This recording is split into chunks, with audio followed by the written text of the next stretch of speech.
Right, I'm going to do this video now because I've got family over tomorrow. I don't think I'm going to get the chance, and it needs to be out. UFC 232 full card predictions. There's a guy who asked for this video on my Chad Mendes versus Alexander Volkanovski video.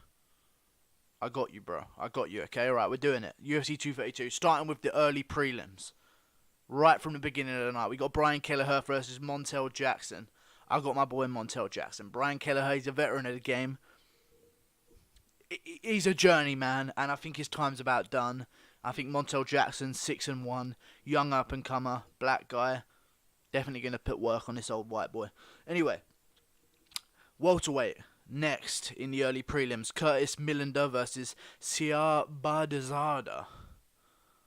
Bahadazada, which is the Middle Eastern guy who front-kicked a guy and TKO'd him in his last fight, I do believe. I think Curtis Millender's got this one. He's lethal. He's a big guy for welterweight, a real big guy for welterweight. I don't know if you saw the fight with him and Thiago Santos, but he looked like a middleweight in there. Dropped him with a nasty knee, walk-off KO. I do think he's a bit cocky. And the walk-off KO, it's a risk. It's a curse and a reward if you get it right. Sometimes, I mean, he tried to land the walk-off KO in the first round of that fight with Thiago Silva. I don't know his name. Thiago Santos. The Pitbull. You know what I'm talking about. The guy with tattoos, Brazilian guy, old-timer. One who really needs his steroids back. He dropped him with a knee, tried to do a walk-off, looked cool, it failed. Got him the next time. I think Curtis Millender's going to walk through Siar Bahadazada just purely because that second name, Bahadazada, is never going to be on a UFC poster. Ever. Because that shit is way too long to promote. So I'm going to give it to Curtis Millender. Anyway, Uriah Hall versus Bevan Lewis. Good fight. Uriah Hall, 13-9. That is a sour record. And him being on the early prelims, not even the main event of the early prelims, shows what the UFC is trying to do to him with Bevan Lewis. Bevan Lewis, a guy coming up strong, looking good. I think he's going to get Uriah Hall. I think Uriah Hall, as good as he is, I think he's taken far too much damage over the years. Bevan Lewis, 6-0, coming in. This is his big moment. This is his moment. This is his time. Uriah Hall, he's had his time. He had his chance to be champ. He failed at every high hurdle. You know, he can get over the small hurdles where you just need to get a leg over.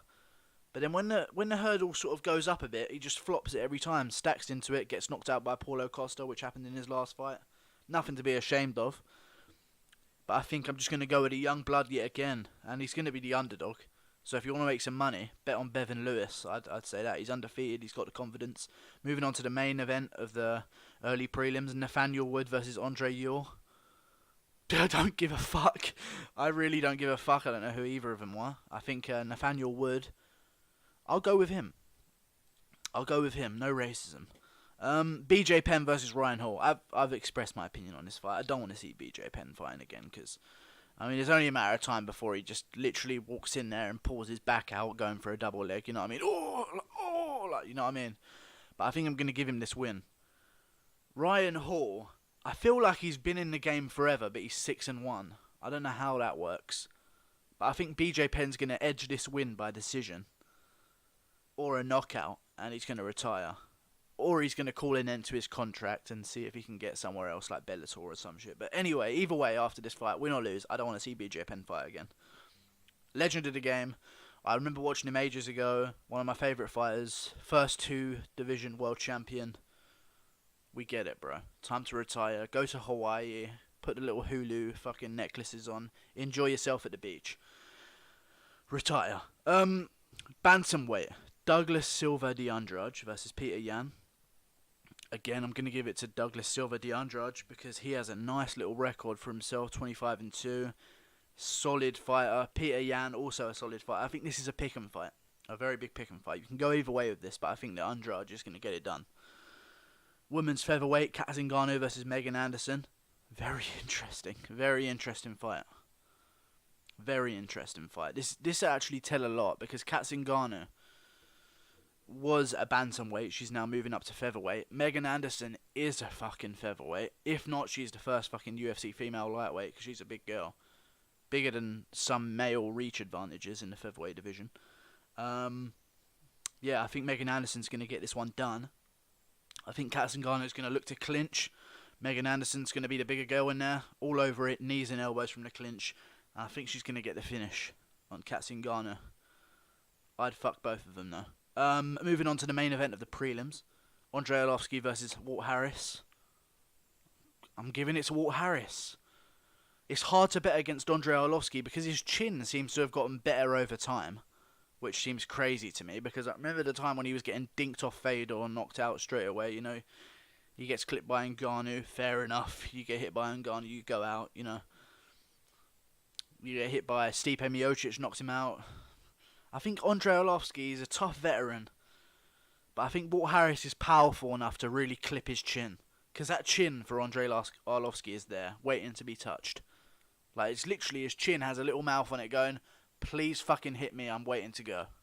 You know what I mean? Walt Harris is the guy to do that. Big black guy, lots of power, explosive as well. I think the longer this fight goes on, the more at edge to the veteran Andre Arlovski. But in the first round, I think Walt Harris can definitely get it done. Take from that what you want. Main card, here we go, boys. Chad Mendes versus Alexander Volkanovski. I think Alexander Volkanovski is very Thomas Almeida-esque. Fought a lot of tough guys, not at the top level. And the record is kind of false because of that. He's 18-1. Great record. Great record. But he hasn't been fighting the guys at the top of the division, you know. I think Darren Elkins was his first fighter that he beat in the top 15. And that was his last fight. So, you know, very Thomas Almeida-esque. And I think Chad Mendes is going to show him what the old veteran does. And he's going to put a whooping on him and knock him out. That's my feeling. Overhand right. Fake a takedown. I think he's going to get the takedown in the first round. Volkanovski's going to then be expecting it. Chad Mendes is going to fake the takedown like he did with Miles Jury. Come over the top with an overhand. Fucking blindly fire that thing off and knock out Volkanovski. Probably a TKO in the second round, I'll say. Ilir Latifi versus Corey Anderson. I don't know what that noise was, boys. Ilir Latifi versus Corey Anderson. Very interesting fight in the light heavyweight division. A lot of stake on the line. If Ilir Latifi wins and Alexander Gustafsson wins, that's awkward because they're best friends and they're going to be soon to fight each other. But there's a lot of title implications on the line here. I'm going to give it to Ilir Latifi. I think Corey Anderson, he's shown he can be knocked out. He's shown he can be finished. And Ilir Latifi is just so explosive for that division, man. So explosive. His wrestling defense and wrestling offense is so explosive, so good. And Corey Anderson's a guy who likes to smother people, you know. I think Ilir Latifi's going to get the finish. I don't know how. Maybe he rips him up in a guillotine. That's how I'm seeing this fight. I'm seeing him finish exactly the way he did to OSP. And just rips up that guillotine. Chokes out Corey Anderson. Corey Anderson's a tough guy, though. The longer the fight goes on, start favouring Corey Anderson. Earlier on in the fight, Ilir Latifi's got the finish all day. Carlos Condit versus Michael Chiesa. I think Michael Chiesa wins it by submission. I don't rate Carlos Condit as much as I used to. He's an old-timer coming down. Michael Chiesa's going up in weight. When I say coming down for Carlos Condit, I meant like he's on the downside of his career at the moment. I think he's going to retire after this fight. Michael Chiesa by submission in round 2. I think he gets to finish. I won't even give Chiesa any more respect than I already do for a win over Condit, because I think it's just that time for Condit, you know. It's time to hang up the gloves. You're a legend of the sport. You've done all you needed to do. See you later. Women's featherweight co-main event: Chris Cyborg versus Amanda Nunez, the super fight. I've got Chris Cyborg winning all day. I think she's just a bigger, better version of Amanda Nunez, and I think Amanda Nunez is going to have a bit of power advantage earlier on, but the longer the fight goes on, there's not a lot of finishes at women's fights, so it's a big chance that the fight's going to go into the 3rd and 4th round. I think Cyborg's going to start to take over, be a bit more technical than Amanda Nunez, start catching her out.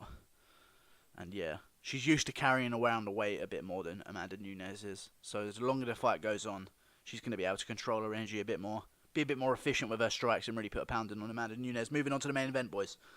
John Jones versus Alexander Gustafsson. John Jones via Turinabol. No, I'm joking. I think Alexander Gustafsson gets him.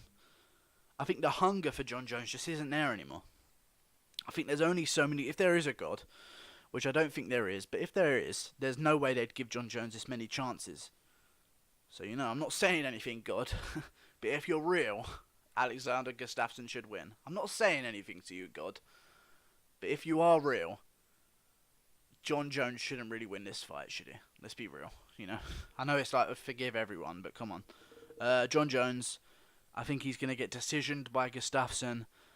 I think Gustafsson's learned, and also Gustafsson has that hunger. He still hasn't been champion yet, as close as the 2 fights he's had for the belt were. John Jones has been champion, been there, done that, time to get it back. It's not the same motivation as Gustafsson. This is the moment, this is his last chance probably, to get the belt and really make that belt money. You know what I mean? I think Gustafsson's going to get it done, either late in the fight by TKO. Crazy, I know, because John Jones has never been finished. Or he's going to get a decision. Most likely a decision, but I wouldn't be surprised if Gustafsson finishes him late. Good stuff. Good stuff. I think John Jones, the whole steroid thing is just fucking ridiculous. I'm not even going to go into it because I've ripped into him enough about it. I've talked about the steroids enough. We all know. You know, Gustafsson by TKO in the 4th round or a decision. A close decision. I still give respect to John Jones, of course. Anyway, guys, tune into the fights. So I'll be streaming them Saturday night. I'll be up till 5 a.m. streaming these fights. Don't you worry about that. You know how committed I am to this shit. I'll be awake 5 a.m. my time, streaming these fights. Fight Companion on YouTube. Come tune in. I need the views. I'll see you later, guys. Thank you everyone who's supporting the channel. The guy who asked for this video, this one's for you. I'll be waiting for my subscription. See you later, guys. Like and subscribe.